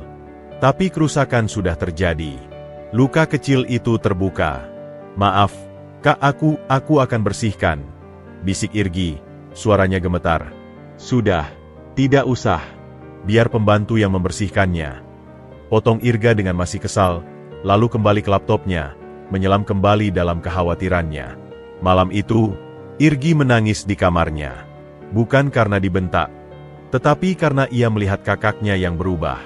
Irga yang penyabar dan penyayang telah hilang, digantikan oleh seorang yang tegang dan mudah meledak oleh tekanan yang ia tidak pahami. Dan lebih menyakitkan lagi, ia merasa dirinya adalah bagian dari beban itu. Sebuah tanggungan yang disebut Andre. Kesempatan itu, ketakutan terbesarnya, bahwa kebahagiaan ini tidak akan bertahan, terasa begitu nyata. Dan kali ini, ancamannya bukan berasal dari luar, tetapi dari dalam dunia kakaknya sendiri, dari jerat masalah yang semakin mengencang dan mengancam akan menghancurkan segala sesuatu, termasuk ikatan baru mereka yang masih rapuh. Tekanan yang mendidih dalam diri Irga mulai mencapai puncaknya. Rapat dewan dengan investor Singapura berjalan buruk. Pertanyaan-pertanyaan tajam mengenai perbedaan angka dalam laporan keuangan membuatnya berkeringat dingin. Andre, yang biasanya begitu percaya diri, bahkan terlihat goyah dan memberikan jawaban yang berbelit-belit. Ancaman tuntutan hukum dan kehancuran finansial bukan lagi sekadar bayangan, tetapi sebuah keniscayaan yang semakin nyata. Irga pulang ke apartemen dalam keadaan yang hampir kolaps. Kepalanya berdenyut-denyut. Pikirannya dipenuhi oleh skenario-skenario terburuk. Ia butuh kedamaian, ketenangan, ruang untuk berpikir jernih. Namun, yang ia temukan adalah sebuah kekacauan kecil yang menjadi percikan terakhir yang memicu ledakan. Saat melepas jasnya yang basah oleh keringat dingin, matanya menangkap sesuatu yang tidak pada tempatnya. Di sudut lemari pakaiannya yang rapi, terselip sebuah kaleng bekas skate yang kotor dan usang. Itu adalah kaleng tempat Irgi mengumpulkan recehan. Kaleng yang sama yang ia lihat di lampu merah pada hari pertemuan mereka. Bagi Irga yang sedang dilanda kepanikan dan ketakutan akan kehilangan segalanya, kaleng itu bukan sekadar kenang-kenangan. Itu adalah simbol dari segala sesuatu yang ia takuti. Kemiskinan, ketidakberdayaan, kehidupan yang ia tinggalkan dan ia benci. Dalam keadaan stresnya yang memuncak, ia melihatnya bukan sebagai sebuah nostalgia, tetapi sebagai sebuah penolakan. Sebuah keinginan untuk kembali ke kehidupan lama. Irgi, teriaknya. Suaranya menggema di seluruh apartemen yang luas, penuh dengan kemarahan dan kekecewaan yang meledak. Irgi, yang sedang asyik membaca komik di kamarnya, terkejut. Ia jarang mendengar kakaknya memanggilnya dengan nada seperti itu. Ia bergegas keluar. "Ya, Kak? Ada apa?" Irga berdiri di depan kamar tidur, wajahnya merah padam, memegang kaleng recehan itu seperti memegang barang bukti kejahatan. "Ini apa?" hardiknya, mengacungkan kaleng itu. Irgi membeku, matanya membelalak. Itu cuma kalengku, Kak. Dari dulu. Cuma kaleng? Hanya kaleng. Irga mendekati adiknya. Langkahnya berat. "Lalu untuk apa ini disimpan? Disembunyikan di lemari? Apa kamu tidak senang tinggal di sini? Apa kamu rindu mengamen? Rindu jadi anak jalanan? Rindu hidup miskin dan dihina orang?" Setiap pertanyaan seperti cambukan. Irgi mundur. Rasa takutnya membesar. Bukan begitu, Kak. Aku sudah berusaha keras. Irgi, teriak Irga, memotongnya. Air matanya mulai meleleh. Tapi kali ini adalah air mata kemarahan dan frustrasi. "Aku sudah bekerja mati-matian untuk memberikan yang terbaik untukmu. Makanan enak, pakaian bagus, sekolah yang layak. Tapi kamu malah menyimpan sampah ini, seolah-olah semua yang kuberi tidak ada artinya. Seolah-olah kamu lebih menghargai recehan di dalam kaleng kotor ini daripada usahaku. Kakak, tolong, dengerin aku." Irgi mencoba membela diri, suaranya tercekat oleh isakannya. "Aku cuma nyimpen itu untuk kenang-kenangan. Bukan berarti." "Kenang-kenangan? Kenang-kenangan apa? Kenang-kenangan jadi orang miskin? Kenang-kenangan dihina orang? Itukah yang kamu banggakan?" bentak Irga lagi, tidak mendengar. Stres dari masalah bisnis, ketakutan akan kehilangan segalanya, dan rasa tidak amannya sendiri meluap semua ke arah adiknya yang tidak bersalah. Dia melemparkan kaleng itu ke lantai dengan kasar. Recehan-recehan di dalamnya berhamburan ke segala arah, berdering di lantai marmer. "Sudah, buang sampah ini. Aku tidak mau melihatnya lagi. Aku tidak mau mengingat-ingat masa lalu itu lagi. Dan kamu harusnya lebih bersyukur." Irgi menatap recehan yang berserakan, dan sesuatu dalam dirinya hancur. Ia melihat bukan hanya recehan yang berhamburan, tetapi juga harga dirinya, kenang-kenangan perjuangannya, dan yang paling menyakitkan, ia melihat kakaknya yang berubah menjadi orang asing yang ia tidak kenal. Air matanya mengalir deras. Tanpa berkata-kata lagi, tanpa mencoba menjelaskan, ia berbalik dan lari. Lari ke arah kamarnya, tetapi tidak berhenti di sana. Ia meneruskan larinya ke arah pintu depan. "Irgi, kemana kau?" teriak Irga, yang mulai sadar akan ucapannya, tapi masih terlalu diselimuti emosi. Irgi tidak menjawab. Ia membuka pintu apartemen dan melesat keluar, menyusuri koridor, menuju lift. Satu-satunya pemikiran di kepalanya adalah, keluar.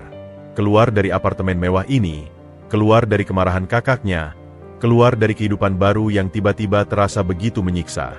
Pintu lift tertutup tepat di depan hidung Irga yang mengejarnya. Irga memukul dinding lift dengan frustrasi, menyadari betapa dalamnya luka yang baru saja ia toreh. Tapi bagi Irgi yang sedang terisak-isak di dalam lift yang turun, kerusakan sudah terjadi. Kesalahpahaman yang besar telah membangun tembok yang mungkin tidak bisa lagi ia tembus. Ia merasa ditolak, tidak dipahami, dan diinjak-injak harga dirinya. Dan kali ini, oleh satu-satunya orang yang ia percayai. Pintu lift terbuka di lantai dasar, dan Irgi melesat keluar seperti anak panah. Air matanya masih mengalir deras, mengaburkan pandangannya. Ia tidak peduli dengan tatapan heran dari resepsionis dan para penghuni apartemen lainnya. Satu-satunya tujuan adalah lari. Lari dari rasa sakit, dari kemarahan, dari perasaan dihianati. Dia berlari keluar dari gedung mewah itu, menyusuri trotoar, tanpa arah yang jelas. Jakarta yang gelap dan ramai menyambutnya, tetapi kali ini, kota itu terasa lebih dingin dan lebih mengancam daripada biasanya. Ia terus berlari sampai dadanya terasa sesak dan kakinya pegal. Akhirnya, ia berhenti di sebuah halte bus yang sepi, duduk merapat di sudut, menarik napas dalam-dalam sambil terisak-isak. Sementara itu, di apartemen, Irga dilanda kepanikan dan penyesalan yang mendalam. Melihat recehan yang masih berserakan di lantai, ia menyadari betapa bodoh dan kejinya ia. Stres bisnisnya telah membutakan mata hatinya. Irgi! Irgi! Teriaknya, berlari keluar apartemen, menelusuri setiap sudut koridor, memencet tombol lift dengan gemetar. Lift yang turun terasa sangat lambat. Dia menelpon Irgi berulang kali, tetapi hanya diarahkan ke Voi Cemail. Paniknya semakin menjadi. Ia mengambil mobilnya dan menyusuri jalan-jalan di sekitar apartemen. Matanya menyisir setiap sudut, setiap anak kecil yang ia lihat. Irgi! Irgi! Adikku hilang! Teriaknya pada beberapa orang yang lewat, yang hanya menggeleng dengan simpati. Setelah berjam-jam berkeliling tanpa hasil, keputusasaan mulai menyergap. Dengan hati hancur, ia pergi ke kantor polisi terdekat. "Pak, tolong adik saya, dia hilang," katanya pada petugas yang berjaga. Suaranya pecah dan wajahnya pucat. Dia baru berusia 12 tahun. Namanya Irgi. Petugas itu mengangkat alis, mencatat laporannya. Ciri-ciri, terakhir dilihat di mana? Ia tinggi sekitar segini. Irga menunjukkan dengan tangan yang gemetar. Rambutnya cepak, kulitnya agak gelap. Terakhir dilihat di apartemen Kemang Gardens. Kami bertengkar. Saya marah padanya. Dan dia lari. Air mata Irga mulai jatuh lagi. Ini salah saya. Semua salah saya. Petugas itu mengangguk, mencoba menenangkannya. Kami akan usahakan, Pak. Tapi kami sarankan juga Anda mencari ke tempat-tempat yang biasa dia kunjungi. Teman-temannya, mungkin. Teman-teman. Irga tercenung. Ia sama sekali tidak tahu teman-teman Irgi. Ia tidak tahu kehidupan adiknya selama 10 tahun itu. Rasa bersalah yang lain menghantamnya. Dia meninggalkan kantor polisi dengan langkah gontai. Hatinya hancur berantakan. Di tengah keputusasaan, ia teringat satu tempat. Lampu merah tempat mereka bertemu. Dia memacu mobilnya ke sana, berharap yang terbaik. Tapi saat ia tiba, lampu merah itu sudah sepi. Hanya beberapa pedagang kaki lima yang sedang membereskan dagangannya. "Pak, ada melihat anak laki-laki sekitar 12 tahun? Namanya Irgi?" tanya Irga pada seorang pedagang bakso. Pedagang itu menggeleng. "Enggak, Bang. Sudah sepi dari tadi." Irga hampir menyerah. Dia duduk di tepi trotoar, memegangi kepalanya. Pikirannya dipenuhi oleh bayangan hal-hal terburuk yang bisa terjadi pada Irgi. Ditambah lagi, teleponnya berdering. "Andre." "Irga, di mana kau? Kita ada conference call dengan Singapura dalam 1 jam. Ini penting." Suara Andre terdengar tegang. "Urus sendiri, Andre!" teriak Irga ke telepon. Suaranya penuh dengan amarah dan keputusasaan.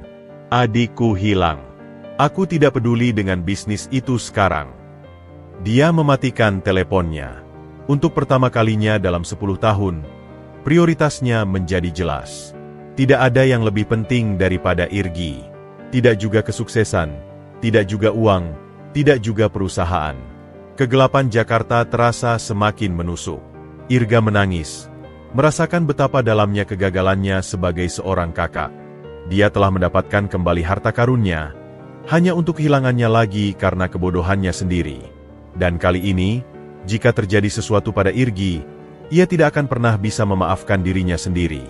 Pencariannya terus berlanjut, dipenuhi oleh doa dan penyesalan yang tak terbendung. Malam semakin larut, dan hawa dingin Jakarta mulai menyergap. Irgi masih duduk terpaku di halte bus yang sepi, menggigit bibirnya untuk menahan tangis. Rasa sakit karena bentakan Irga masih terasa menyayat. Tetapi yang lebih menakutkan adalah rasa kesepian yang tiba-tiba kembali setelah sempat merasakan kehangatan keluarga. Ia tidak tahu harus pergi kemana. Kembali ke apartemen? Mustahil. Kembali ke rumah Tante Sari? Ia tidak ingin menjadi beban lagi, dan juga tidak ingin menjelaskan segalanya. Tiba-tiba, sorot lampu motor mendekat, diikuti oleh suara yang ia kenal. "Irgi, itu kamu?" Baim menghentikan motornya. Wajahnya terlihat heran dan khawatir di bawah cahaya lampu jalan yang temaram. "Apa yang kamu lakukan di sini sendirian? Jam segini?"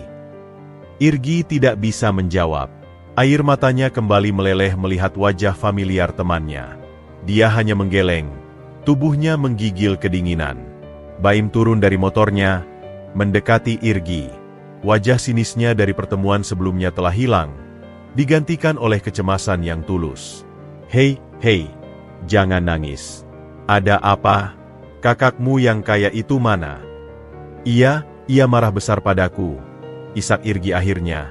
Suaranya tersendat-sendat. Aku lari." Baim menghela napas, mengangguk pelan. Dia tidak banyak bertanya. Dalam dunianya, lari dari rumah adalah hal yang biasa, meski alasan setiap orang berbeda. "Kamu tidak bisa tinggal di sini. Dingin dan bahaya. Ayo ikut aku." Dia membawa Irgi ke sebuah tempat yang tidak pernah diketahui orang luar. Sebuah gudang tua yang ditinggalkan di belakang stasiun kereta, yang telah dijadikan tempat berlindung oleh sekelompok anak jalanan. Di dalamnya, puluhan anak dengan usia berbeda-beda tidur beralaskan kardus dan koran. Bau apek dan badan tidak mandi memenuhi udara, tetapi ada rasa kebersamaan dan perlindungan di sana. "Tempatku tidak sebagus apartemen kakakmu," kata Baim dengan nada datar, tapi tanpa sarkasme. "Tapi di sini aman. Tidak ada yang akan marahin kamu." Irgi dipertemukan dengan beberapa anak lain. Mereka menerimanya tanpa banyak tanya, seolah memahami bahwa setiap anak yang datang ke sini pasti memiliki luka sendiri. Keesokan harinya, kabar tentang keberadaan Irgi tersebar di antara anak-anak jalanan. Seorang anak kecil, pengamen yang biasa bekerja di dekat apartemen Irga, mendengar tentang pencarian yang dilakukan Irga dan polisi. Dia melaporkannya pada Baim. "Bam, ada orang kaya nyari-nyari Irgi. Pakai mobil bagus. Sama polisi juga," lapor anak itu. Baim mengerutkan kening. Dia mendatangi Irgi yang sedang duduk menyendiri di sudut gudang, memandangi recehan terakhir yang masih ia simpan di sakunya, satu-satunya yang berhasil ia selamatkan dari kemarahan Irga. "Irgi," kata orang, "kakakmu nyariin kamu." "Sama polisi juga," kata Baim, duduk di sebelahnya. "Apa yang sebenarnya terjadi?" Dia marah. "Terus kamu lari. Tapi kenapa dia nyariin kamu kalau dia benci sama kamu?" Irgi mengangkat bahu, masih terluka. "Aku tidak tahu. Dia bilang aku tidak bersyukur. Dia benci kaleng recehanku. Dia benci masa laluku." Baim mendengarkan, lalu menggeleng. "Gue gak yakin dia benci kamu, Gi. Orang kalau marah, suka ngomong hal yang gak benar. Tapi yang penting, kamu aman di sini dulu." Namun, bahaya yang sebenarnya bukan berasal dari Irga. Seorang preman lokal yang dikenal kejam, Bang Jaki, mendengar kabar bahwa ada anak orang kaya yang bersembunyi di gudang mereka. Mata Bang Jaki berbinar melihat kesempatan. Siang itu, Bang Jaki muncul di pintu gudang, diikuti oleh 2 anak buahnya. Badannya besar, tatapannya mengintimidasi. "Di mana dia? Anak orang kaya itu?" geramnya. Matanya menyisir setiap sudut gudang yang gelap. Anak-anak lain mengkeret ketakutan. Baim berdiri, berusaha tampak berani. "Tidak ada orang kaya di sini, Bang. Cuma kita-kita." Bang Jaki menepuk-nepuk pipi Baim dengan keras, hampir menjadikannya sebuah tamparan. "Jangan bohong sama aku. Aku dengar ada anak emas yang lari dari apartemen mewah. Itu bisa jadi duit untuk kita. Kita bisa minta tebusan pada kakaknya yang kaya itu." Irgi, yang mendengar semua ini dari balik tumpukan kardus, merasa darahnya membeku. Ketakutan yang baru menyergapnya. Baim tetap berdiri tegak, melindungi tempat persembunyian Irgi dengan tubuhnya. "Dia bukan anak tebusan, Bang. Dia teman kita. Dan kita tidak jual teman." Bang Jaki mendorong Baim hingga jatuh. "Bersenjata. Aku akan cari sendiri." Tapi sebelum ia bisa melangkah lebih jauh, sekelompok anak jalanan lainnya, yang lebih besar dan lebih berani, berdiri membentuk barisan di belakang Baim. Mereka mungkin miskin dan tidak berdaya, tetapi mereka memiliki solidaritas. "Dia bilang tidak ada, Bang," kata seorang anak berusia 15 tahun bernama Rudi, dengan berani. "Ini tempat kami. Kami jaga sendiri." Bang Jaki melihat jumlah mereka yang banyak dan ragu sejenak. Memukul 1 atau 2 anak bisa, tetapi melawan puluhan? Itu bukan ide yang bagus. Ia mengumpat, lalu pergi dengan ancaman. "Awas kalau aku ketemu dia. Kalian akan semuanya kena." Setelah mereka pergi, Baim menghampiri Irgi yang masih bersembunyi, gemetaran. "Kamu lihat? Di sini kita jaga satu sama lain. Kamu keluarga kami sekarang. Sementara, sampai kamu tahu apa yang mau kamu lakukan." Irgi memandang Baim dan teman-temannya, matanya berkaca-kaca. Mereka, yang tidak memiliki apa-apa, justru memberikannya perlindungan yang tulus. Sementara ia lari dari seorang kakak yang, entah mengapa, justru sedang mencarinya. Dalam ketakutan dan kebingungannya, ia mulai bertanya-tanya, apakah ia telah membuat kesalahan besar dengan lari? Apakah kemarahan Irga hanya sementara?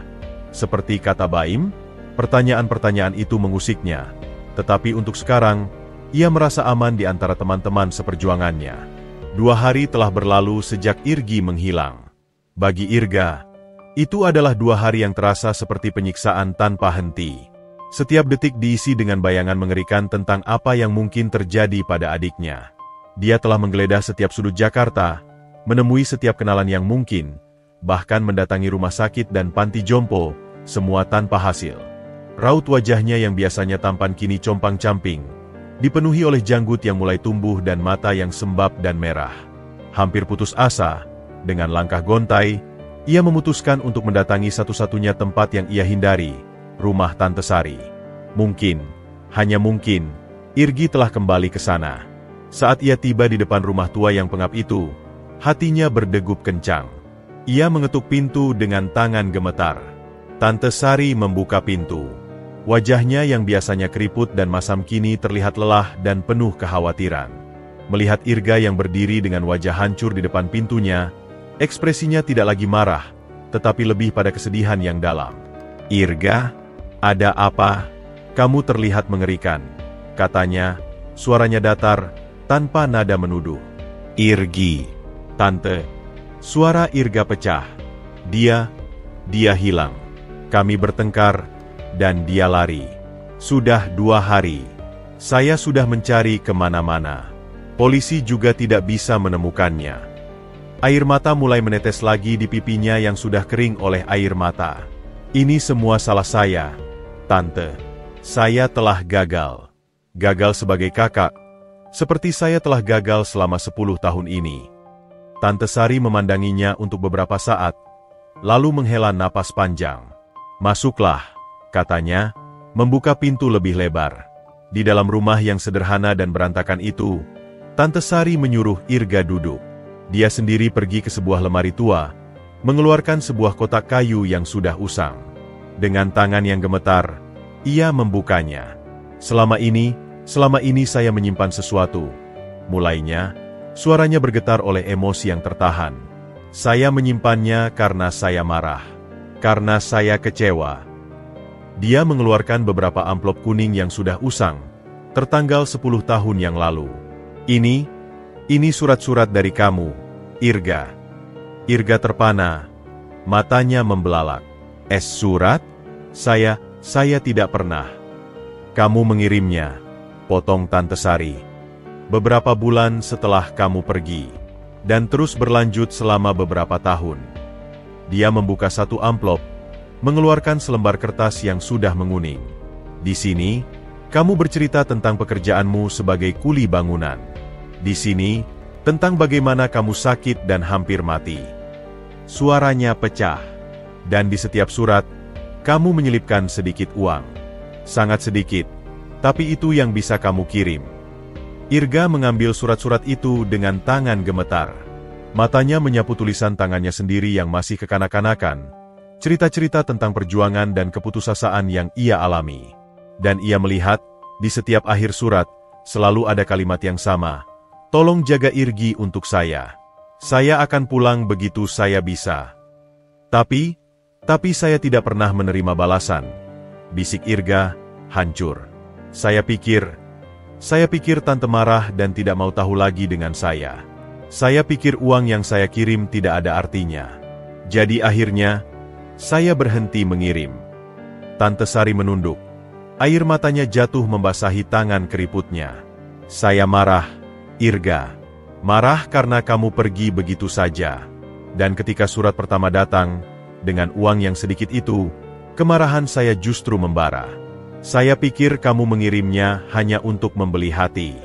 Jadi saya menyimpannya. Saya tidak membacanya untuk Irgi. Saya tidak memberitahunya. Saya ingin kamu merasakan penderitaan yang sama seperti yang kami rasakan. Dia menarik napas dalam-dalam. Dan lihatlah sekarang. Lihat apa yang telah saya lakukan. Saya telah memelihara kemarahan saya selama 10 tahun. Dan itu telah menghancurkan kalian berdua. Irga tidak bisa berkata-kata. Rasa bersalahnya yang sudah begitu dalam kini bertambah dengan sebuah realitas yang lebih pahit.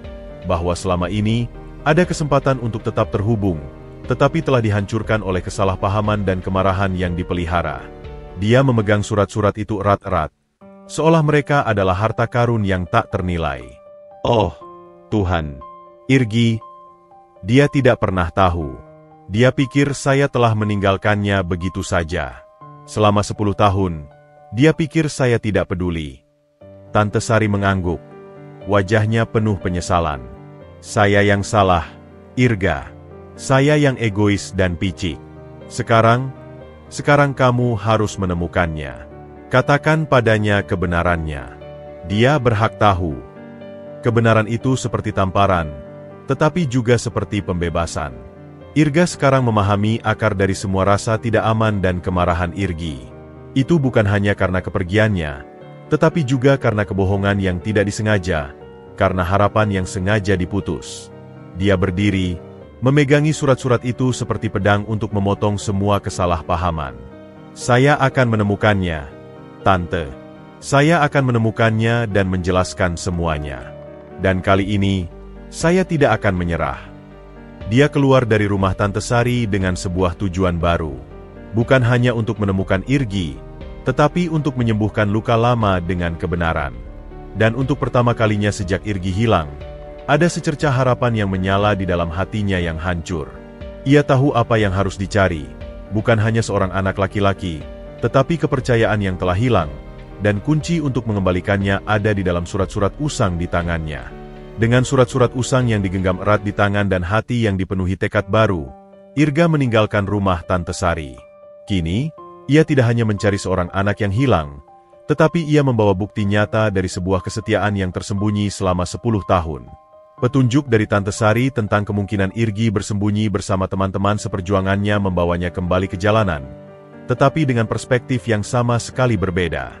Dia tidak lagi menyetir mobil mewahnya. Ia berjalan kaki, menyusuri gang-gang sempit, mendatangi setiap sudut yang mungkin menjadi tempat persembunyian anak-anak jalanan.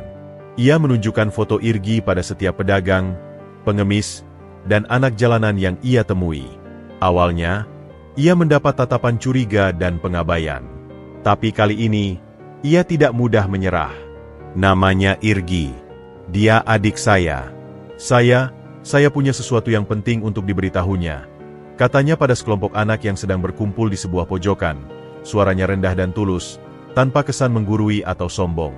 Salah seorang anak, yang mengenali Irga dari pencariannya yang gencar, akhirnya melirik. "Kamu kakaknya?" tanyanya, masih waspada. "Iya, saya Irga. Saya membuat kesalahan besar. Saya ingin minta maaf." Irga menunjukkan surat-surat yang sudah usang itu. "Ini buktinya. Saya tidak pernah melupakannya. Saya selalu mengirim kabar." Anak itu memandangi surat-surat itu, lalu pada wajah Irga yang tulus dan penuh penyesalan. Akhirnya, dengan menghela napas, ia berkata, "Aku tahu di mana dia. Tapi janji, kamu tidak akan marah lagi. Dia sudah cukup sedih." "Saya janji. Saya hanya ingin membawanya pulang dan menjelaskan semuanya." Dibimbing oleh anak itu, Irga akhirnya sampai di depan gudang tua yang menjadi markas anak-anak jalanan. Jantungnya berdebar kencang. Dari dalam, ia bisa mendengar suara-suara anak-anak, dan di antaranya, ia mengenali suara Irgi yang sedang tertawa kecil. Suara yang ia kira tidak akan pernah ia dengar lagi. Dia menarik napas dalam-dalam, lalu masuk. Seketika, semua suara terhenti. Puluhan pasang mata menatapnya, penuh dengan keheranan dan kecemasan. Di sudut ruangan, Irgi yang sedang duduk bersandar di dinding, terlihat kotor dan lelah, langsung membeku. Wajahnya pucat, matanya membelalak seperti melihat hantu. Baim segera berdiri, melangkah maju menghadang. "Kamu tidak boleh marah di sini. Ini tempat kami," katanya, berusaha tegas meski suaranya gemetar. Irga mengangkat kedua tangannya, menunjukkan bahwa ia datang damai. Matanya tidak lepas dari Irgi. "Saya tidak akan marah. Saya datang untuk minta maaf." Langkahnya berat saat ia mendekati Irgi, yang semakin menyusut ke sudut, ketakutan. Dia berhenti beberapa langkah dari Irgi, lalu perlahan-lahan berlutut di lantai kotor, sejajar dengan adiknya. Air matanya sudah mulai mengalir lagi. "Irgi," pintanya, suaranya bergetar penuh emosi. "Adikku, maafkan kakak. Kakak salah. Kakak sangat salah." Irgi hanya menatapnya, tidak percaya, tubuhnya masih gemetar. Irga mengulurkan surat-surat usang itu. Kakak menemukan sesuatu. Sesuatu yang seharusnya kamu terima 10 tahun yang lalu." Dengan tangan gemetar, Irgi mengambilnya. Matanya menyapu tulisan tangan kakaknya yang masih muda. Isi surat yang menceritakan perjuangan, rasa rindu, dan janji untuk pulang. Dan uang yang meski sedikit, adalah bukti bahwa kakaknya tidak pernah melupakannya. "Tante Sari, dia menyembunyikan semua ini," lanjut Irga, suaranya pecah. "Kakak pikir kamu dan tante tidak peduli lagi, karena tidak ada balasan. Tapi ternyata kita semua salah. Kita semua terjebak dalam kemarahan dan kesalahpahaman." Irgi membaca satu persatu surat itu. Air matanya jatuh membasahi kertas yang sudah menguning. 10 tahun kebingungan, 10 tahun rasa ditinggalkan, mulai menemukan jawabannya. Kakaknya tidak melupakannya. Kakaknya berjuang. Kakaknya mengirim kabar. "Kakak marah bukan karena kaleng recehanmu, Gi," lanjut Irga, suaranya lembut. "Kakak marah karena takut. Takut bahwa setelah semua perjuangan, kamu masih lebih memilih kehidupan yang keras itu. Takut bahwa kakak tidak cukup baik untukmu. Tapi kakak salah. Itu adalah bagian dari kamu, dan kakak harusnya menghargainya, bukan memusuhinya."